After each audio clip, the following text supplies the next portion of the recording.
안녕하십니까, 문틀란TV입니다. 윤 총장 직무정지 조치 사태를 일으킨 주요 사안이었던 소위 판사 문건의 제보자가 심재철 현 법무부 검찰국장인 것이 정식으로 확인됐습니다. 그간 심재철은 지난 2월 판사 문건을 받고 화를 냈었다고만 말할 뿐 자신이 문건을 건넨 제보자였는지 여부에 대해선 언급을 하지 않아 왔습니다. 그런데 지난 1일 열린 감찰위원회를 통해 판사 문건 제보자가 심재철임이 정식으로 드러났습니다. 박은정은 판사 문건 제보 입수 과정에 대해 익명의 제보자로부터 자료를 받았다고 말하면서 그 익명의 제보자가 누군지에 대해선 밝히지 않았습니다. 하지만 이날 함께 출석한 이정화 검사가 감찰위에 제출한 서면 진술서에 의해 판사 문건 제보자는 심재철이었음이 밝혀진 것입니다.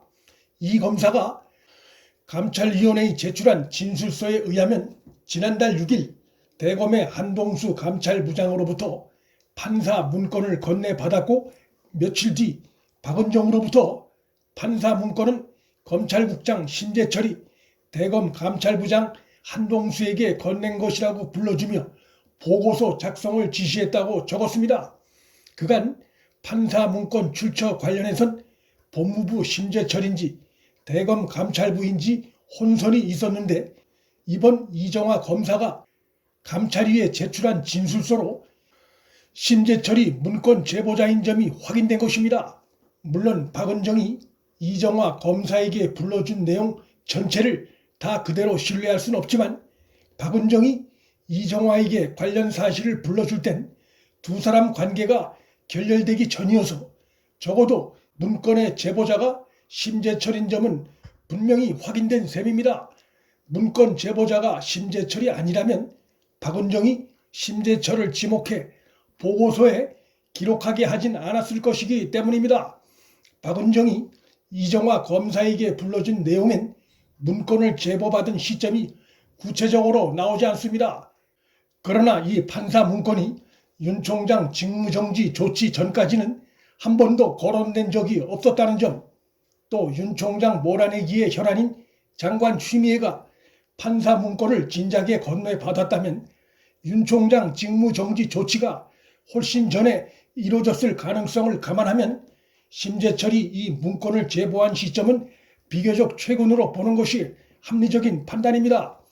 그런 점에서 박은정이 이정화 검사에게 관련 내용을 불러주며 심재철 검찰국장에게 건네받았다고 하지 않고 심재철 반부패 강력부장에게 건네받았다고 표현한 것은 정황상 모순되는 점이 드러납니다.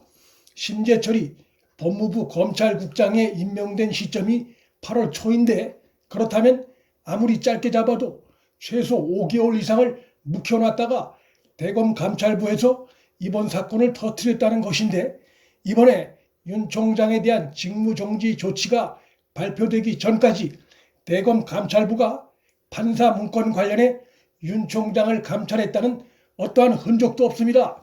결국 이정화 검사가 감찰위원회에 제출한 진술서 내용이 드러남에 따라 그간 판사 문건 제보자 신원을 놓고 설왕설래했던 상황이 정리되고 심재철이 제보자임이 공식 확인됨에 따라 심재철의 징계위 출석은 사실상 물 건너갔습니다.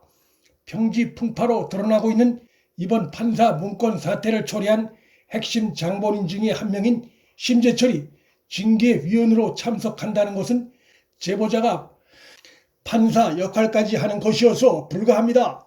심재철은 소위 판사 문건을 지난 2월에 전달받고 크게 화를 냈었다고 자기 입으로 주장한 바 있는데 문건이 진정으로 문제가 있었다고 생각했다면 그때 바로 문건 감찰을 의뢰하든지 수사 의뢰를 했었어야 합니다.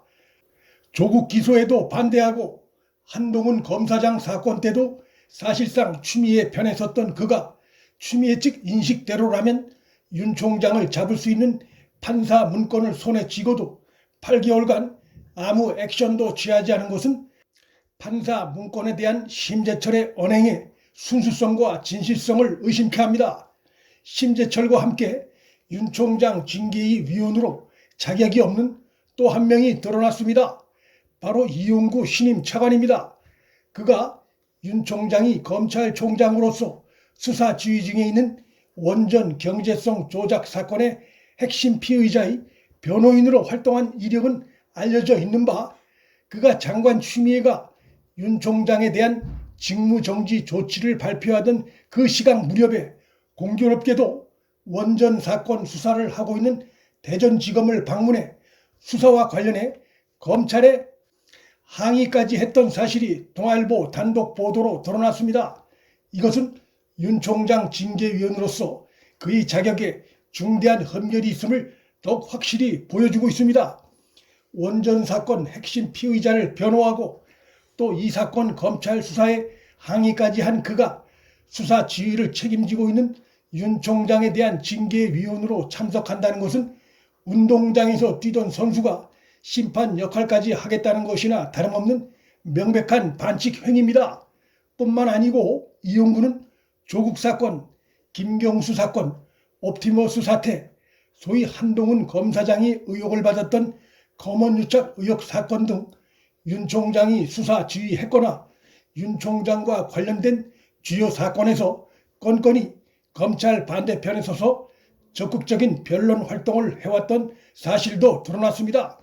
대통령 문재인이 이용구가 징계위원장을 맡지 않는 것이 대단한 공정성 확보인 양 얘기하지만 그것은 문제의 핵심을 비켜간 곁가지 변명에 불과합니다. 따라서 심재철, 이용구 모두 윤 총장 징계위원 자격이 없다 할 것입니다. 그럼에도 정권이 이들까지 참석시켜 징계위를 강행해 윤 총장에 대해 중징계를 의결한다면 그 결과는 결코 정당성과 공정성을 인정받을 수 없고 더 큰 후폭풍을 초래할 수밖에 없습니다. 문틀란TV 여기서 마칩니다. 구독과 좋아요, 방송 공유는 방송 제작에 큰 힘이 됩니다. 시청해 주셔서 감사합니다.